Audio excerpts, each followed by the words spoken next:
Hey team, in this video we will be analyzing and forecasting the market for gold from a technical and fundamental perspective for 12 and 16 April. So let's begin with the video. We are currently on a 4-hourly chart, and here we have drawn one support and one resistance zone. Resistance zone is from some around 1755 till 1765, and the support zone is some around 1681 till 1676.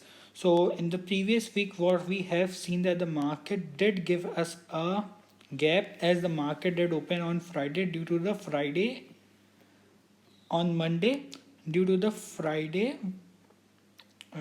Thursday economic event, as the Friday was the holiday. So due to which we did see a gap off. However, on Monday and on Tuesday the market was successful in filling up the gap, and from since then we did see a bullish momentum entering into the market. However, on Friday or on late Thursday we did see a sell off entering into the market, and the market did make an low of some around 1730. Now coming on to the week ahead, what the market would do from 12 till 16 April is that we could see potentially a retest towards this particular resistance area.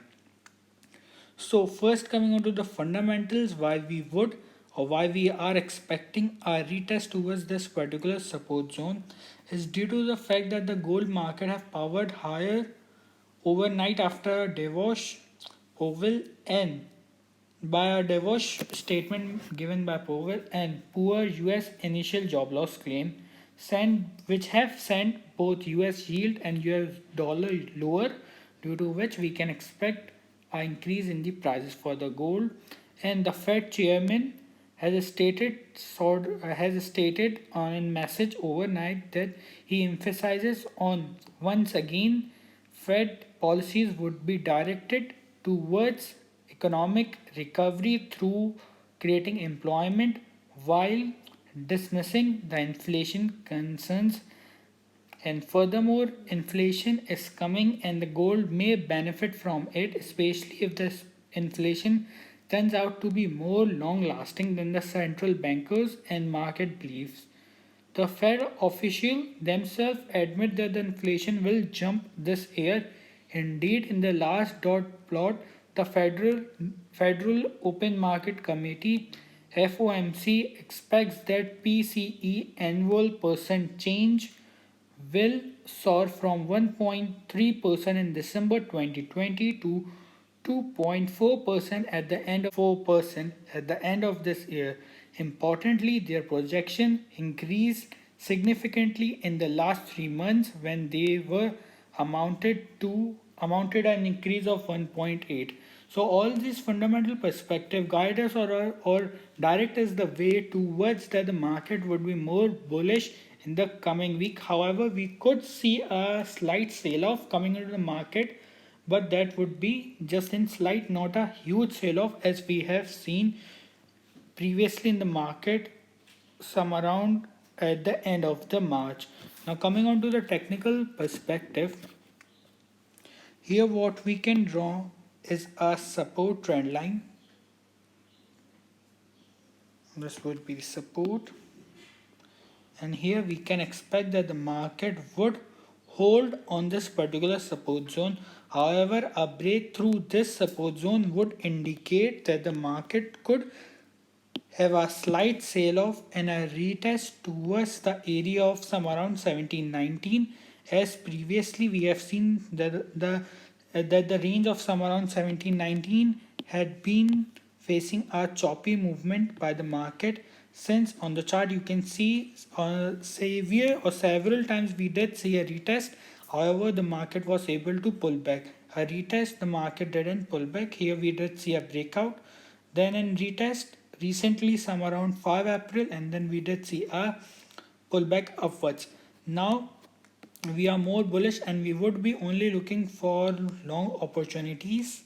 However, a sale of movement or the movement can trigger in the market if we did see that the market was able or the market did break out below this particular support zone of some around 1719. This market, if closed below 1719, some around 1713 on 4 hourly on a day chart, that would indicate a sell off or will hit our stop losses too. So, in order to profit and in order to regain our losses, we can trigger a position for the short with our entry trigger point would be somewhere around 1712 with our stop losses just placed above the support zone somewhere around 1723 and our take profit would be somewhere around 1682. However, there are less chances that we will see a sell off into the market. There are more chances that we would see a bullish momentum as the current fundamentals suggest with the technical analysis too, the combined technical and fundamental analysis. So there are two positions where we could trigger a long position either on a retest towards this particular support trend line which is in marked in blue. So our entry trigger point would be somewhere around 1740 with our stop losses just placed below the support zone somewhere around 1716 and our take profit would be of this particular resistance zone. So this trade will give an risk reward of approx 1:1. However, according to me, we should wait that the market should break off this particular support zone. If the market didn't break off, then we can go with this particular position of taking long on the gold. However, if the market did break below this particular support zone, there would be a great opportunity to go long on a retest towards this particular support zone some around 1724 till some around 1721. We can potentially trigger a long position with our stop losses just placed some around 1712 and our take profit would be of this particular support zone. So this trade will give an extra reward of approx 1:1.3. So this both sell off and long positions would be potentially triggered on Monday and Tuesday. We will hold that position for Wednesday, Thursday and execute or close our position. Execute the closing position or close our position on Friday. If you are new to the channel, so do consider subscribing. If you like the video, do like, share and comment below. Thanks for watching.